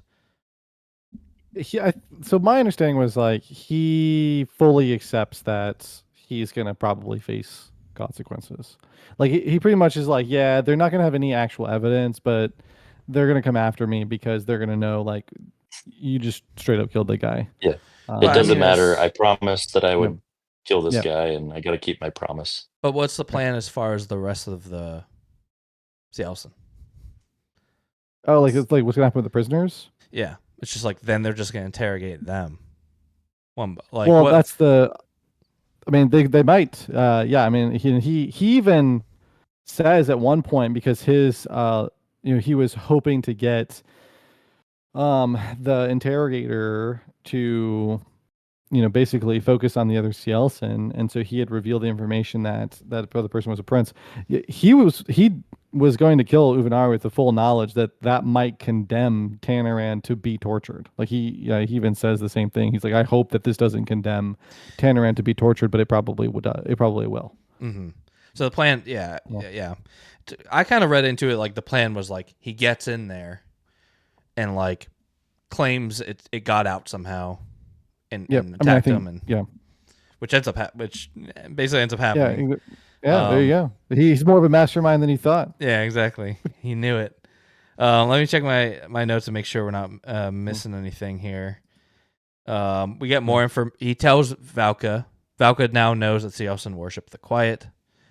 Lauren goes and meets with Valka and Hadrian. And I wrote that Lauren arrives to let Hadrian know that they. At some point the Chantry wants him to speak with Uvenari one-on-one. Mm-hmm. So they like permit that to happen, and that's when we learn about the prince stuff. We learn the name of the Aeta, which is Aranata Otiolo. Don't know how it is in the audiobook, but and that's when Uvenari asks Hadrian to kill him out of mercy. Yeah, because I think Uvenari and Tanaran both are like, kill him. Or he says, kill me, and then Tanaran's like, it's because that's the way of our people. So she did a brownout in order for him to talk to Tanaran. He talks to Tanaran. They make the plan. Let's see what else. And then I think we're kind of getting into the final stretch here, and the plan is it immediately goes wrong because the riot starts. The brownout happens. The riot starts, and so they're all going, and Hadrian's like, "I'm gonna hang. I'll hang here, guys. I'll hang here, guys. You guys go." And the main torturer is like, "No," because that's super sus. So she leaves. I can't. Does she leave another inquisitor, or is it one of those? Also, the two. Well, gosh, what are they called? The two torturers. They don't leave. Yeah, she leaves some people with them. Yeah, and he even like curses because he's like, of course they would stay. Like why didn't I think about them when I Yeah. was making the plan? Yeah. Curse Yeah, this. I know. yeah. Foiled again. Mm. I didn't think it through at all, but foiled again. But notably Gets his during notebook out. Gonna learn this time. yeah, exactly. um, But during the but I torture think it's like, yeah, go ahead. oh sorry, I think it's worth mentioning though that in terms of this whole scene, um, as far as like his plan goes, I don't think it actually matters too much that like whether or not he would have been asked to go or not, because he does make an intentional point to state that when he realized that the other two people were there, again, I'm Cathars, the two Cathars were there, Mm-hmm. he changes his tack. So presumably, if they weren't there, then he might have positioned himself differently, so that like when the chaos erupted, he might have had an opportunity to like kill Uvenari. Because the other thing too is that it's really dark, right? So like there might have been an opportunity for him to like get closer or like get Uvenari to like threaten him, or like it could have been different. But specifically when he notices the Cathars, which happens before the brownout, he like intentionally is like, no, I'm not gonna kill you, and like keeps his distance and things like that. So he might have had a different way he had intended to play that out if the Cathars had not been there to like capitalize on the chaos. So we don't really know, but we just know that once he realized immediately that like, oh yeah, hold on a second, we've been doing this for a week and I've completely forgotten about the two Cathars who have been assisting every single day. He's like, I gotta do this differently, and Yeah. you know, I and so he just basically gives up on it until he was able to, until I mean Uvenari, kills the yeah. Cathars. So I just have a hard there's this whole part. I just have a really hard time buying into a lot of the stuff that happens. They're clearly suspect of him all the way back from like, you know, every time a brownout happens, he's like whispering to them, and they're like, what do you say? He's like, nothing. Like he didn't say anything. He's like, no, nothing. They're like, okay.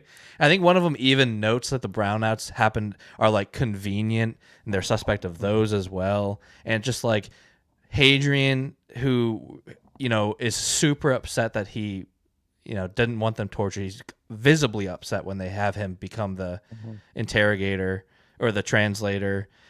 I just all these situations, it just keeps stacking up where he's just like keeps getting almost caught, basically caught, like, and they just still can't figure out that he has like some kind of plan, and they like I just don't believe all of these events would lead up to this, but they do. yeah. And then I don't know. I don't know. I had a hard time believing a lot of the events leading basically here to the end of the book. I think it all felt like I don't know if this is the way it would actually play out, but previous to him going in, or previous to this brownout, they had been torturing Uvenari in some way that they needed to take off his mechanical or electronic shackles, but leave the physical restraints. Because I can't remember. They explain why, but there's a reason why.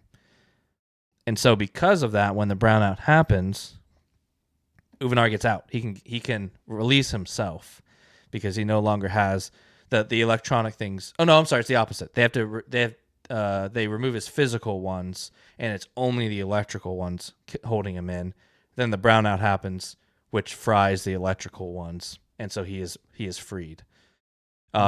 And then he just immediately kills the two guys or girls or whatever, chanters or whatever you call it, Cathars. Cathars, yeah. And then him and Hadrian fight, and Hadrian ends up killing him. Out of basically, That was a super cool fight, though. It was, yeah. The glowing mace and the lights, and then like the dark eyes. Like, yeah, it was he gets out the mace that they use against him, right? Yeah. So, which is actually it's a slight tangent, but on that note, I did some googling on Christopher Ruocchio today, and I didn't realize this, but he's Catholic, and which explains so much for me about this book.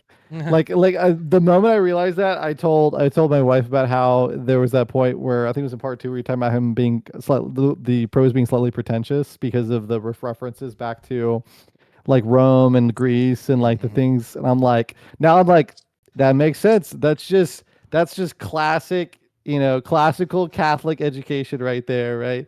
Rome is super cool, and Greece is super cool, and history is super cool. And I was like, it all makes sense. And then yeah, this scene, I'm thinking back, I'm like, this is like the priests use this during like Palm Sunday stuff, where they have what's called the aspergillum, where it's like a little tiny mace, and they can dip it in holy water, and they can fling it, and then like it keeps some of the holy water inside, so they can keep flinging it, and Like a then little maraca. yeah, it's like a maraca, but it shakes water out, right? That's the whole idea. And so this is like a bigger version of that, and obviously a lot more painful. Although sometimes the priest will get you with a lot, if you're really close to the center. That's why it's important to be closer to the middle on those days. Splash zone. Splash- But Yeah, yeah, exactly. yeah, and then like the way the cross works is almost like Andrew's cross, like the X and stuff. I was like, okay, a lot of these things we're starting to see the common upbringing here. Yeah. Yeah. Yeah, it does make sense. Hmm. Some point in the fight, Hadrian they talk. I think it's kind of at the end. Like he's gutted him. He's kind of dying on him, Hmm. and we get the information that I think he basically says like, you got to tell me. You implied that you've met humans before. If you tell me, I can try and save your people. And so he agrees and tells him that the Cielsen have previously met humans long ago on this mythical world, or mythical to humans, called Vorgassos. Vorgossos. And so, yeah, he gets that information and then he kills him. Out of mercy, I guess, at this point, if we want to call it that. Hadrian probably would call it that. He's like, yeah, I did it. I showed him mercy. Well, and like notably, he made sure it was a lethal blow once the Inquisitor showed back up. Then he was Yeah. like, okay, because then like she shows up, she's like, what's going on? And he's like, Nothing. He literally says, he's like, I drove the knife like as deeply as I could, basically, like. Yeah. Nothing. Yeah. Twisted it around, Basically like, nothing. really, She's really. like, Yeah. something about this guy. I don't know what it is, but something's up. I mean, I will say, like, I know it's just like it's really dark humor, but it's kind of funny because like the description of him like killing Ivanari, because he's like having this conversation while stabbing him. It's like there's definitely a way you can interpret it where she walks in, she's like, "What's going on?" And then he's just like twisting the knife around inside, like really digging in there for like some kind of organ. Yeah. He's like, "Nothing. Just give me a second here." Yep. He got out. Yeah. Self defense. Whispers in his ear again. Yeah. Mercy. Ivanari's like, I'm a "I'm good not guy." dead yet." He's like, "You'll be dead in a second." Yeah. It's like, yeah, in the My Python, like, I'm not dead yet. Yep. Bring out your dead. I feel better. So, and then we kind of get our not our final scene, but our final like political scene, in which they're all meeting up about deciding what to do next. Right. So here's another thing. Like, I just don't believe that Hadrian would be part of this conversation. I don't know why he's there. He's just a translator. Why are they taking his opinion on this? But it doesn't matter. He's there, I guess. And so basically the Chancellor are like, more torture. Like, bring out the next one.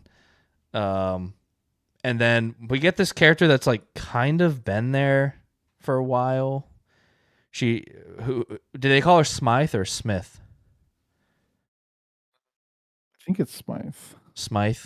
I don't remember. I call her exact- Smythe. specifically. She's basically like a knight tribune. She's She's like a been there the knight entire time. of the emperor. She's the one who Sneaky. ordered. She's the one who ordered Uvenari tortured, because she has to make the final decision. She came in on the Obdurate, that ship that shows up in part 2 in orbit. So she was like the leader of that, and with Basander Lim, who works under her. So she's kind of been there, but now is her real important moment where she basically invokes the law of the emperor to do what Hadrian wants, basically, and all the problems that Hadrian has, she could just be like, oh, but the emperor, I say what goes, and like, oh, she hasn't had, Bataro's like, what about my daughter, and she's like, but has she even had her ephebia yet? And he's like, no. She's like, okay, well then they're not gonna get married. Then meanwhile, Hadrian's like, yes, and And she's like, and not only that, and Hadrian's like basically saying his plan is like you're gonna take them to this. We need to go to Vorgassos, which is an extrasolarian planet. And extrasolarian are like these pirates, and the Chantry hates them because they like modify their bodies with machines, and they call them like demoniacs because it like they almost become like, I imagine like the psychos from Borderlands, where like it kind of affects their mind. So they hate them, but the plan is to then go to that planet with these captives to like broker peace. And I think even like Smythe at this point is like, we tried it your way, Legeavos, like we tried it. It's clearly not working. So we're going to try it this way and see how it goes. And so, yeah, basically the plan is they're going to disguise them at some point even, but it's like they're going to go and bring them as foederati, as mercenaries, because they're going to use a ship that's been, it's on the ship, the Obdurate. It's like a trash ship, a pirate ship, basically. And even Bataro's like, whoa, who's going to lead them? You? And Hadrian's like, yeah. And Smythe is like, yeah. And I'm just like, yeah? Okay. And so she's like, yeah. And not only are you going to lead them, but you can bring whoever you want. I don't care. Just tell me. And they're going. And he's like, okay, free all my friends. She's like, done. And so that's basically what happens. They just like, she's like, you can bring literally whoever you want. You're going to, front yourselves as foederati and bring these captives to this mythical planet Vorgassos that actually exists, we now think. And Legeavos is pissed because nothing goes her way. Bataro's pissed because nothing goes his way. And everything goes Hadrian's way. But then Smythe also makes like a... Oh, sorry. We also know that Basander Lim technically will be the one leading the expedition. So she doesn't put Hadrian in charge. Yeah, she puts Basander in charge. I thought it was, or maybe because he's the one that works directly beneath her. Yeah, because there's might be multiple people, but there's a female captain. Yeah, she's gonna be the the pilot of the ship. Her name is she's a Ajadian. Yeah, her name. But that's one thing I was going to mention. He's technically Azar. not in charge. He's like, because there's multiple people technically above him in rank. Yeah. So he's not in charge, but it's basically his plan. She's going to incite his plan. It's Azar or something like that. So she'll be the pilot. But she does stop Hadrian in the hallway after this and basically tells him like, hey, I know what really happened somehow. But I think she just agrees with him that torture, just bringing out the new people to torture one by one is not going to get them any more information. They'll just go through them all, and then they're going to be exactly where they were. So that she wants to, at least try something new. And then they leave, but not before Hadrian receives a lightsaber for no reason other than he needs a lightsaber now, and Oloran, he likes him. So he's like, you know what? I'm going to give you one of my like extremely special swords that only someone of like Meskolos can have. But like, I like you, kid. I met with you once.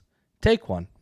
So he gives him one, and then they leave with so really the crew is Basander, Azar as the pilot.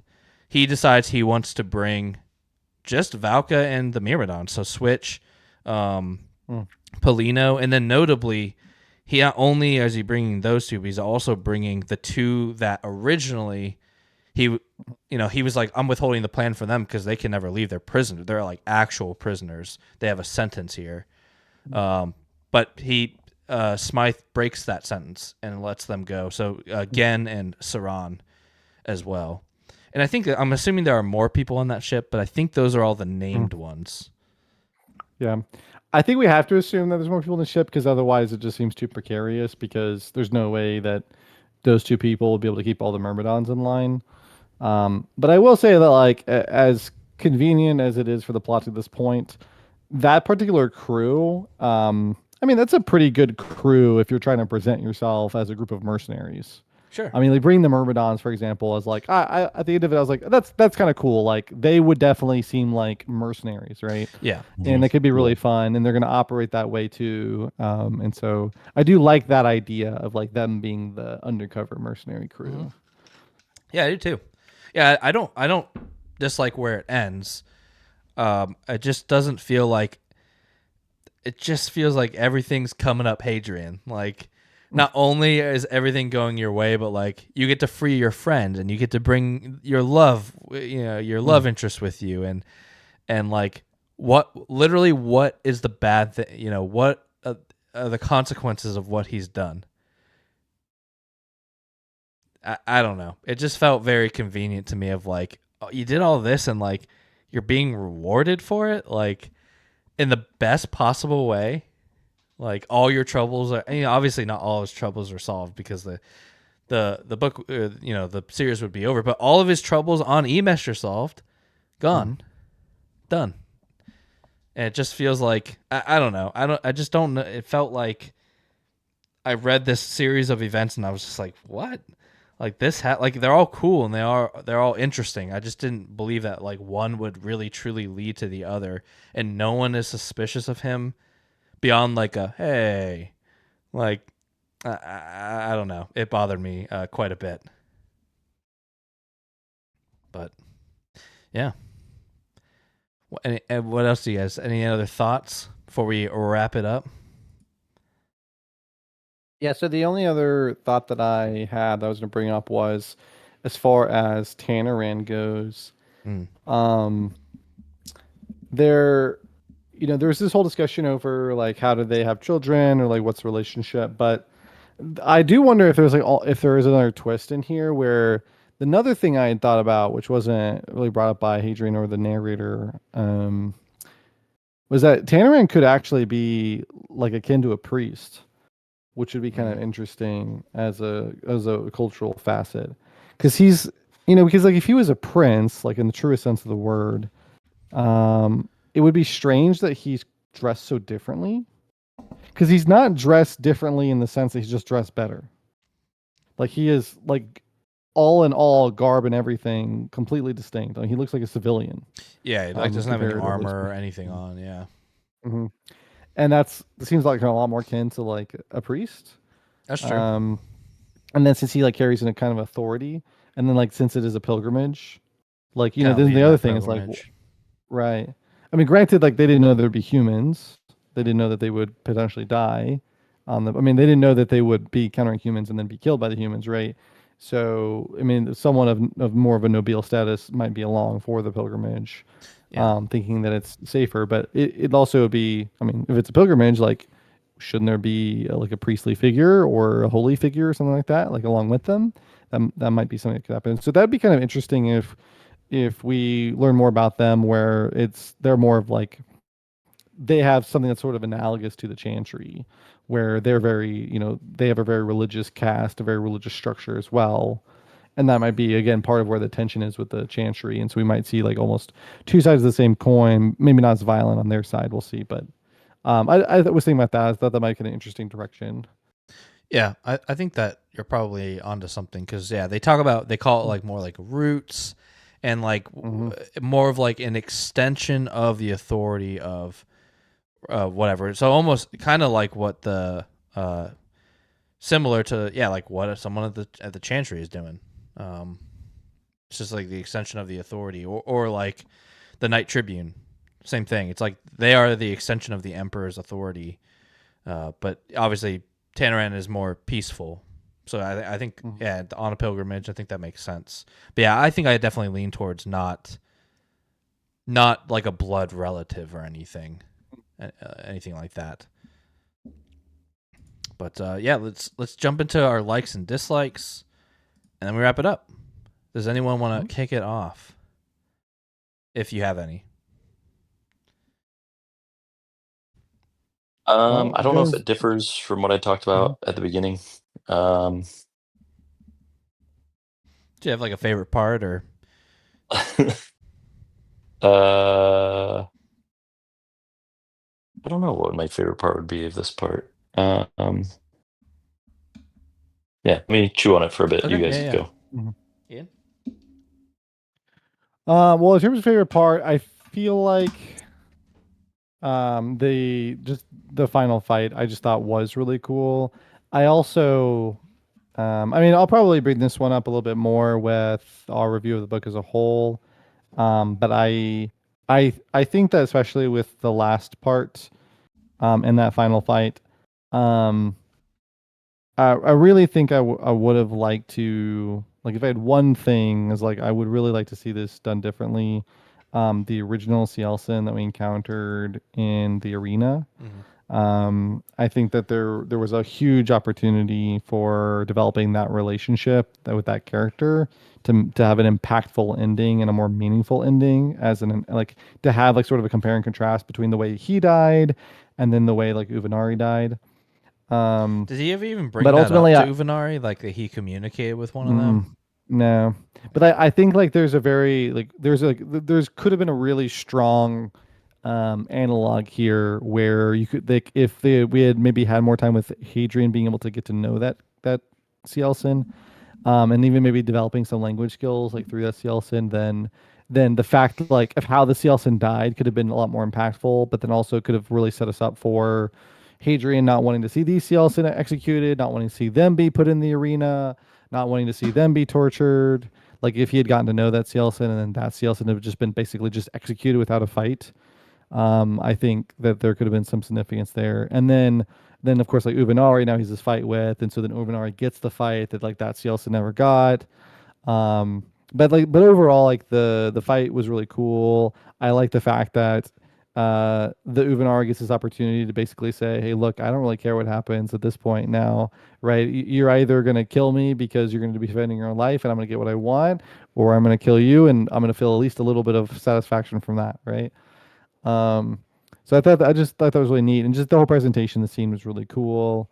And like especially with like the glowing mace, and just I just thought it was like very Star Warsy and like very neat, as a fight and presentation. So I really enjoyed that part. As far as likes overall, I think that I actually really did like the way the language was used because I thought it was a really neat opportunity for Hadrian to problem solve, where he was trying to figure out like ways to sneak in the things that he wanted to say. Um, and I felt like that overall the insights that he gained didn't seem, kind of as you put it, Matt, it didn't seem like we were just being told things. It was like he was realizing things because he was getting more used to speaking their language, and especially noticing things like the fact that he had said you humans are all the same, or the fact that like he used a particular gender, where that was like a break from what had been used before, and so things like that, which I just think were really cool, and I felt were really neat. I liked that particular type of problem solving, and just like learning about like the doesn't have a religion, and like this is I thought that was really neat. Dislikes overall is just a lot of it was just too convenient. I think that there's a lot of it after part one that just sort of felt that way, where it's just there was a lot of things that were just almost like too convenient, and I think that's a big reason why part one is still my favorite part of the book as a whole. Is I felt like that was a very natural part, and but yeah, a lot of it just like especially this part like Volka just breaks into his room because she decides to cause a brownout to get into his room, like because and then yeah, that's just kind of like the whole story of the book basically of part four. It felt like. Yeah. Yeah, I agree. Mostly with everything. I think, yeah, speaking to dislikes first, yeah, I think this was a part of conveniences. And I think the thing that frustrates me the most about it is like you couple that with there's not really a lot of payoff from things that happened in previous parts. So why didn't we use those previous parts to set up these conveniences a little to make me believe them? Because that could have happened. But instead, it's just like plot point to plot point to plot point, and there's a lot of just those conveniences in there. So but like once we're inside of those plot points, I like it. I just have a hard time believing how we got here, and that was the biggest problem for me with this. I think it showed the most in this part for me, just with the whole interrogation stuff. Like, I just don't think he'd be in some of those rooms at the time that he would. They're audibly saying they're suspicious of him, yet letting him continue to be present, and a lot of those things. I'm just like, and then he gets away clean at the end with exactly what he wanted. Which, right, all that's to set up what happens in book 2, and book 2 might start with their ship crashing and something horrible happened, which is cool, but it doesn't change the fact that we got there from all of these like pieces falling into place perfectly for him. And I'd rather see him overcome something as a character instead of just be. He really just felt like he was handed something here at the end. So that's my biggest dislike. Once I can look past that and get into those parts, I really liked all of the parts. So yeah, my likes. I think Christopher Ruocchio's strong suit for me is his like world building, and specifically like his like culture building or alien race creativity. And so I loved getting to see a lot more. This is the most we got to see of C. Elson's. I thought all of that was cool. Just I didn't, some, like you said, with the language and stuff, that wasn't even something I was like, I wouldn't even think about that when I think of sci-fi. I'd just be like, what do they look like and what do they do, basically? But it's like, no, they do have these language nuances, and I think it's handled pretty well because it's not like back to back to back to back. He's still doing an interrogation, and we're still getting some information to drive the plot. But while that's happening, he's also taking note of like, and just like you said, I think it feels like we're discovering those like nuances with him. I wouldn't be able to do it by myself, but also I don't have a love for language like Hadrian does, and it fits his character very well that he would be noticing that kind of thing. So I really liked that. And then the worm was awesome. It was awesome. I that was the biggest surprise for me. I just wasn't expecting like we stopped reading. We're like, damn, that was cool. Like it happened so fast, and yeah, it was just that was a really cool part. So yeah, overall liked the part.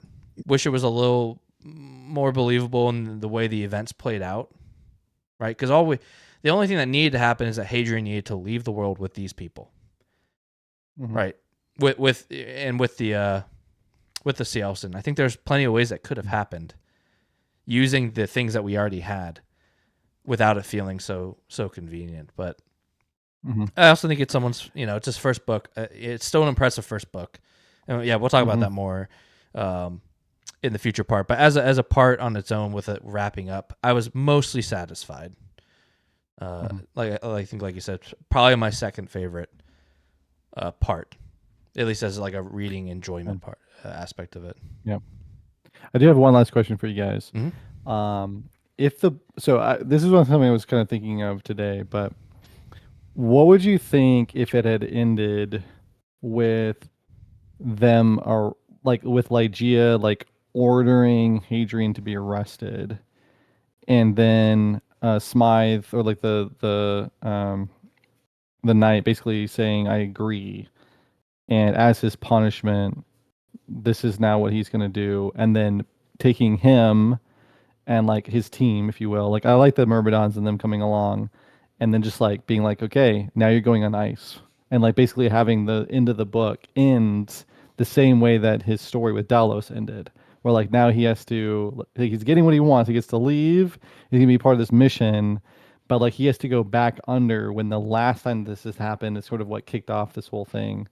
I just kept thinking about that. I was like, I wonder like if I would like that more, because I like the way that things like circle back. It would have felt like a punishment, because like that gets to like sort of a deep seated fear that he probably should have. And then like it kind of, yeah. I was just saying that still could happen. I mean, assuming it's probably going to happen. They're traveling to such a far off place that it's a myth. So it's like they're going to have to go into cryo, I assume. But yeah, I think just anything with Ligeia Voss, like just give me something. Like you're setting her up to be this. That's just a lot of these characters are set up to be something, and then they're gone. I think Gilliam had some decent payoff. Valka, I don't really feel like I've gotten like payoff, like you said. I think she's just there kind of as a convenience to drive the plot. She's my favorite side character, and that's probably just because she's there the most. But what about Suri Lomas? We spent so much time setting him up of like, oh, he's you know, what do they call it?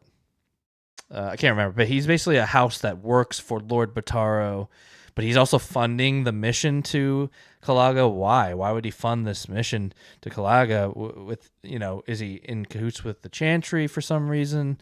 Well, I mean, he does give an explanation of that. I mean, whether or not you buy it is a different story. What was the explanation?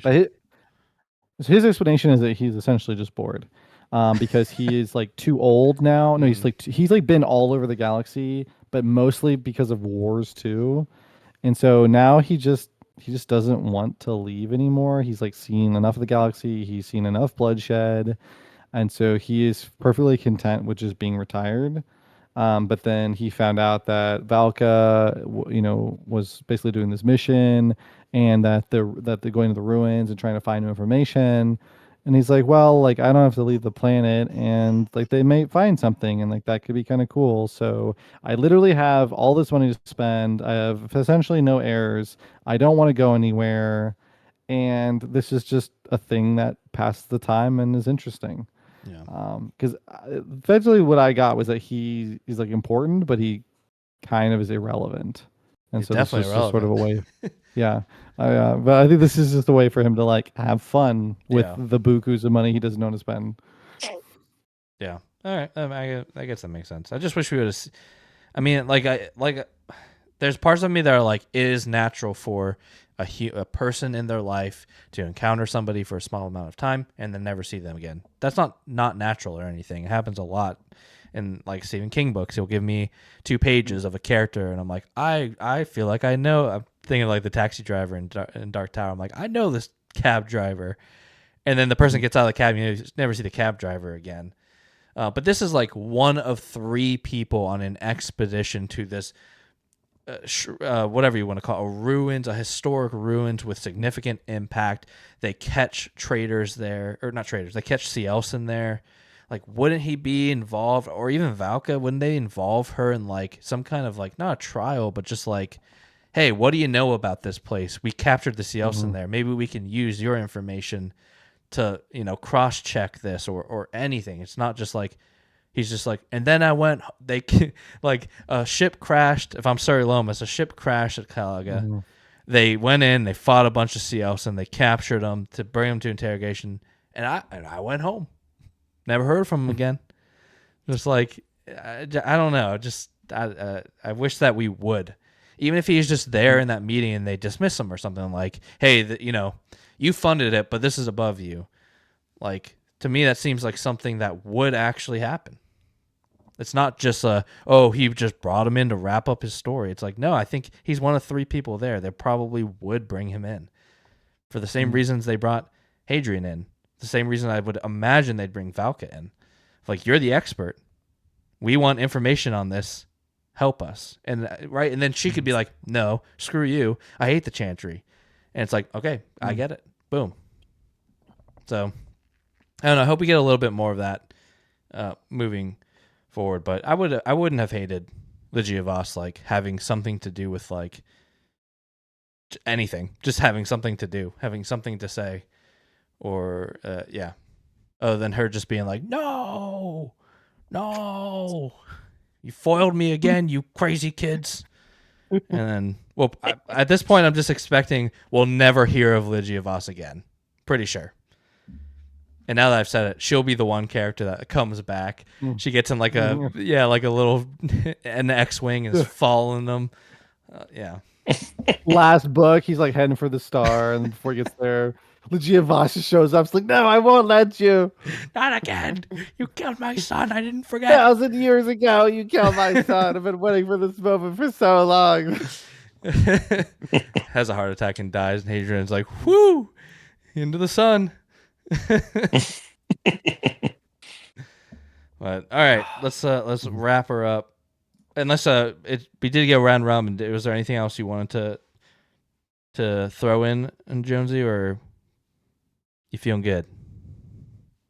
Yeah, sorry, Jonesy's a little sleepy. Sleepy Jones, Sleepy Time Jones. Yeah, I think. Yeah, there was moments I had a good time in the part and the book overall. I think Yeah, it's hard. Like, I guess I'm talking about the book overall, not just the part, but It's okay. We can just I say it feel again. very similar to you guys about the side characters. Like, um, yeah, there's just like even just tonight discussing, there's so many names that I've like forgotten that I can't remember who's who. Like, and sometimes that's just a Jonesy problem and me going to review and read back things and stuff like that. But I just felt like I almost just didn't care at a certain point. I'm like, what's the point of me learning this person's name? What's the point of me learning what they're really doing? Like, I think that's kind of why part four dragged a little bit for me, is because it was just kind of fatigue from that approach most of the book. And again, it might just be a me thing, and if I do reread, it'll all be like, oh yeah, like I appreciate it more. But I just want to feel like some more like importance to all these people that we're meeting, and see some connections and things like that. Not that it didn't happen ever, but just it just that's why I was just kind of like, all right, we're at the end. Like, where does this go next? And like, are we going to get some more people that have some real consequence to why we're meeting them in the next book in the series? Yeah, I think the it's interesting. Like again, going back to the frame narrative, I think that is what becomes the problem for me. Is that Hadrian, as at the end of his life, is telling me some dude named Crow told him to do something, and I was like, okay, well, if Hadrian is telling me this person's name, he remembered this person's name because they're an important person, or at least somewhat important. And yet it was just one guy who barely helped him out for 5 seconds one time thousands of years ago, Yeah. and he's name dropping them. And I'm like, would Yeah. you, And or it's just like, be like, is he someone really going to helped me? remember these people Yeah, too? maybe And he does have a like, great memory, but like you're as would Hadrian in that state say, I instead of saying a man, I sat down at a table and a man leaned over me and said, hey, I won't let them catch you, and then he talked to me. Instead, yeah. Hadrian said, no, I need to tell them. I need the world to know it was Crow. I think that's the problem. It's like it's this character, not even Christopher Ruocchio. It's this character telling me that there's importance to this character beyond just this one incident. I think that's the biggest problem for me. I always feel like they're going to be important, and we just don't hear from them again. So I Yeah. think it is that frame narrative that is hurting me a little bit, but it's unique, and I think it's fine. But yeah, book sucks. Just kidding. I feel like I'm being negative, but I do like, we'll talk about it overall in the book. Like I had a good time. I think Christopher Ruocchio is a really good writer. I think it's just nitpicking a little bit of Yeah. and it's also hard because we're reading Malazan at the same time. I feel like it's really hard not to compare everything to Malazan. Yeah. It's just how I just need to separate it and let it be its own Yeah. thing. And I'm coming right off of Dark Tower. Mhm. I'm also kind of thinking of the Devils, and like we got to ride the whole book with that crew, and yeah, Yeah. it's kind of where my mind is. Mhm. Yeah, be really curious. This feels like we almost could cut out most of this book, and like we could have got part 1, and then all of part 2 could have just been him like getting Cielson and leaving. And I feel like I'd feel the same way as far as like everything. I don't know if Yeah. parts 2 and 3 make me feel any kind of different as far as like what's going to happen next. Mhm. But we can talk about more of that about when we talk about the barf review. But yeah, any final thoughts before we wrap it up? Nope. Okay, we did it. We finished. We did it. Eos. We finished another book. We finished the book. Let's go, Dude, I am stacking up the amount of games you owe me like crazy. It's crazy. Oh yeah, because Games? I owe you. Yeah, yeah. I When told we him. started Malazan, he promised me that I said for every book we Malazan finished. book. Well, I Malazan book. didn't hear the Malazan part. Malazan book. I specifically interpreted it as if for every book we finished. So Ian's like, yeah, I don't know. I'm just have you heard of this 30-page novella? Yeah, I Wait, really what's want to the read deal? it. I want to. It's just like for every Malazan book, I would do a full Yeah, I like get to whatever pick- you call a campaign of I betrayal. I get to pick a game. No, I selectively interpret it. So it's any book and it's any game. Yeah, any book, one book, one game. I think it was originally. Things Yeah. may have got lost in the contract, but it was I still have a big fat IOU to play some Earthborn Rangers with you too, Mhm. Ian. Dude, I know we're way behind the content, man. They just dropped another one. Like it's crazy. I know. Yeah, I know. Yeah.